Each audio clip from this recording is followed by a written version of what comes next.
अस्सलाम वालेकुम dear viewers, मेरे चैनल पर खुशामदीद। जैसा कि हम एसपीएससी की अकाउंटेंट की तैयारी कर रहे हैं और उसके रिलेटेड मैंने बहुत सी वीडियो अपलोड की हुई है, तो अगर आपने वो वीडियोस नहीं देखी तो आप वो भी वीडियो देख सकते हैं। आज की इस वीडियो में कुछ हम मजीद अकाउंटिंग के टर्म्स जो है डिस्कस करेंगे। कल हमने यहाँ कॉस्ट वॉल्यूम प्रॉफिट तक कर लिया था, आज हम मजीद देखते हैं। तो ये जो हमारा है नेक्स्ट टर्म है वो है deferred revenue. Revenue received in advance for a goods और सर्विसेज नॉट येट डिलीवर्ड। तो गुड्स और सर्विसेज के लिए जो एडवांस में रेवेन्यू लिया जाए उसको हम कहते हैं डिफर्ड रेवेन्यू। तो कोई आप ट्यूशन पढ़ा रहे हैं और आपने एडवांस सैलरी ली तो it is considered as the deferred revenue, क्योंकि आपने टीचिंग की सर्विस अभी दी नहीं लेकिन आपने एडवांस में सैलरी ले ली है। उसके बाद from deposit, the act of placing money into a bank account. किसी भी अकाउंट के अगर हम डिपॉजिट कर रहे हैं बैंक में तो उसको हम कहेंगे deposit. Depreciation, the allocation of cost of tangible asset over it's useful time. तो ये डेप्रिसिएशन की सिंपल डेफिनेशन है कि हम क्या करते हैं कि एलोकेशन ऑफ द कॉस्ट करते हैं टेंजिबल एसेट की over it's useful time. Depreciation recapture, the process of reclaiming some or all the depreciation previously deducted when an asset sold for again. अब depreciation का concept ये होता है कि for example useful life में जितने भी पैसे कम होते हैं उस एसेट पे हम उसमें चार्ज करते हैं, बट सम एसेट ऐसे होते हैं जिनको बेचने में हमें ज्यादा पैसे मिल जाते हैं। लाइक आप की कोई मशीनरी है जो 5 साल बाद यूज होने के बाद उसकी स्क्रैप वैल्यू थी 5,000, लेकिन आपने वो बेची 50,000 में। तो अब ये क्या है कि आपके मुताबिक उसकी वैल्यू थी 5,000 लेकिन उस पे आपको गेन हुआ 45,000 का। तो उसमें जो आप जो है डेप्रिसिएशन रिकैप्चर करेंगे कि ये जो पिछले 2-3 साल की हुई थी वो आपने कंसिडर नहीं की, उसको रिकैप्चर कर लिया। अब नेक्स्ट में हमारा discount, reduction in the price of goods and services. तो कोई भी आप गुड्स और सर्विसेज लेते हैं या कोई भी आप गुड्स और सर्विसेज सेल करते हैं उसमें जो आप प्राइस में रिडक्शन करते हैं उसको हम डिस्काउंट बोलते हैं। Double entry, book keeping, recording each financial transaction twice with the equal and opposite effects in different account. तो डबल एंट्री हम कहते हैं उस चीज को कि हम एक ही ट्रांजैक्शन का डुअल इफेक्ट शो करते हैं, तो उसको हम डबल एंट्री सिस्टम कहते हैं। Earning per share, a measure of company's profitability per share of outstanding common stock calculated as a net income divided by weightage average shares outstanding. तो earning per share ये एक source होता है company की जो है प्रॉफिटेबिलिटी मालूम करने के लिए, जिसको हम कैलकुलेट करते हैं, नेट इनकम को डिवाइड करते हैं जितने हमारे एवरेज आउटस्टैंडिंग शेयर्स होते हैं, तो उसको हम कहते हैं ईपीएस, अर्निंग पर शेयर। तो कुछ टर्म इजी आ रहे हैं, कुछ टर्म जो है मुश्किल आ रहे हैं, कुछ नए टर्म आएंगे, कुछ आपके पुराने टर्म आपको सुनाए होंगे। हम अल्फाबेटिकल ऑर्डर में चल रहे हैं तो इसीलिए कुछ इजी है कुछ मुश्किल टर्म्स है।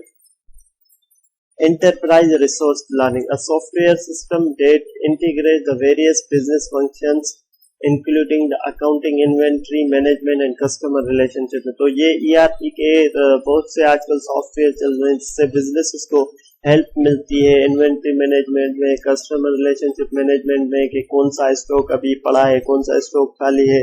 ये बहुत से समटाइम्स एमसीक्यूज आ जाता है कि ERP का आप फुल फॉर्म बता दें, तो आपको पता होना चाहिए ERP means in a business terms ERP is the enterprise resource planning.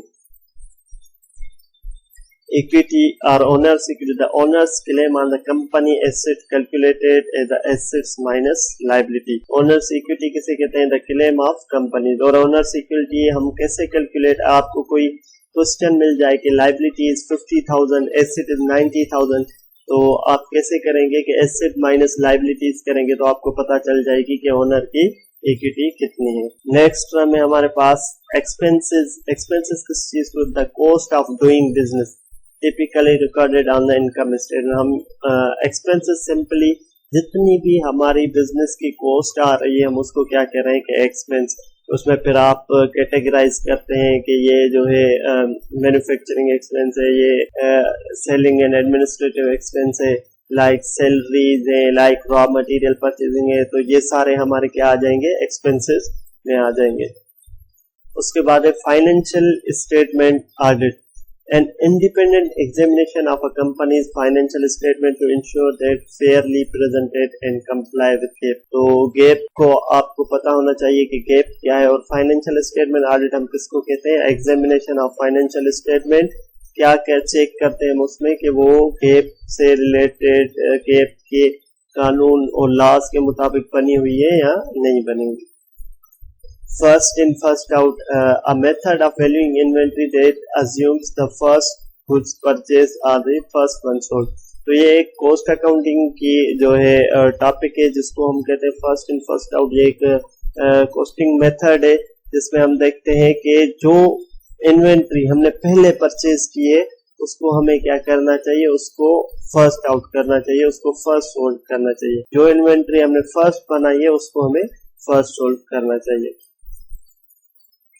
Fringe benefits, additional compensations provided to employees beyond their basic salary such as health insurance or paid time off। तो fringe benefits all वो benefits होते हैं जो accept salary किसी employ को दिए जाते हैं। लाइक आपने गवर्नमेंट एम्प्लॉयज के उसमें सैलरी स्लिप में देखा होगा कि वहाँ पर जो है हाउस रेंट अलाउंस होता है, वहाँ पर इंश्योरेंस होती है, वहाँ पर जो है हेल्थ बेनिफिट्स होते हैं, तो वो सारे क्या है, फ्रिंज बेनिफिट्स है। Journal ledger, the central record of financial transaction in a business. तो जर्नल लेजर में किसको कहते हैं, जहां पर सेंट्रल रिकॉर्ड मौजूद हो सारी फाइनेंशियल ट्रांजैक्शन का बिजनेस का, उसको हम जर्नल लेजर कहते हैं। Next one is the gap, जिसका फुल फॉर्म है generally accepted accounting principle, a set of accounting standards and procedures that companies must follow when preparing the financial statement। तो ये गेप है, एक रूल है, set of financial rules है जिसको हर company को फॉलो करना है जब वो फाइनेंशियल स्टेटमेंट बना रही है। ग्रॉस पे, the total amount of employees earning before deduction. तो ग्रॉस पे हम किस चीज को कहते हैं, जो भी एम्प्लॉयज की अर्निंग होती है उसको हम ग्रॉस पे कहते हैं। ग्रॉस पे में से फिर क्या होता है, आपने सैलरी स्लिप अगर देखिए तो वहां पर लिखा होगा एक ग्रॉस पे एक नेट पे। तो ग्रॉस पे सारे अलाउंस ऐड करके जो उसकी पे होती है और उसके बाद जितना भी टैक्स डिडक्शन होकर एम्प्लॉय को नेट सैलरी मिलती है तो उसको हम कहते हैं नेट पे।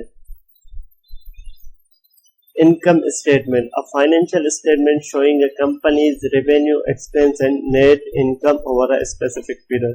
तो हमने बैलेंस शीट का पढ़ लिया, कैश फ्लो स्टेटमेंट का पढ़ लिया। थर्ड ये मेजर जो है इनकम स्टेटमेंट फाइनेंशियल स्टेटमेंट होती है जिसमें कंपनी के रेवेन्यू एंड एक्सपेंसेस का पता चलता है। और बैलेंस शीट में हम क्या कहते हैं, फाइनेंशियल पोजीशन मालूम करते हैं जिसमें हमें एसेट, लायबिलिटी और कैपिटल का पता चलता है।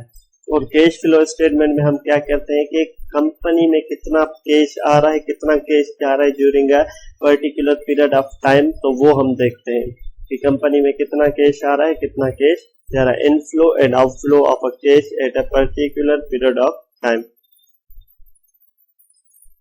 उसके बाद है intangible assets, assets that lack physical form but have values like patents और ट्रेडमार्क। इंटेंजिबल एसेट्स हमारे वो एसेट्स होते हैं जिनकी फिजिकल कोई शेप नहीं होती, फिजिकली हमारे हाथ में मौजूद नहीं होते, लेकिन उनकी वैल्यूज होते हैं। लाइक आपके अपने patents, like trademark, these all are included in intangible assets।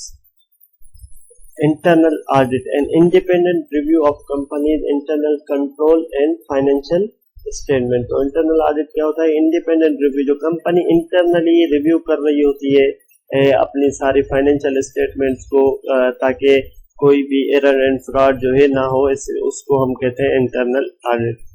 तो आज की इस वीडियो में इतने टर्म्स, नेक्स्ट वीडियो में हम फिर मजीद टर्म्स लेके चलेंगे। तब तक आप ये वीडियो देखें, मेरी पिछली वीडियोस देखें और जिस भी रिसोर्सेज से आपकी तैयारी अच्छी से अच्छी हो सके आप उसको फॉलो करते रहें। मैंने बहुत सी वीडियो पहले ही बना ली है जिसमें आपको एक पास्ट पेपर सोल्व करवा रहा है, अकाउंट असिस्टेंट BPS 16 का पेपर ऑलरेडी इसमें है, तो आप वो देखें ताकि आपको पता चल जाए कि कैसे तैयारी करनी है। तब तक के लिए अल्लाह हाफिज।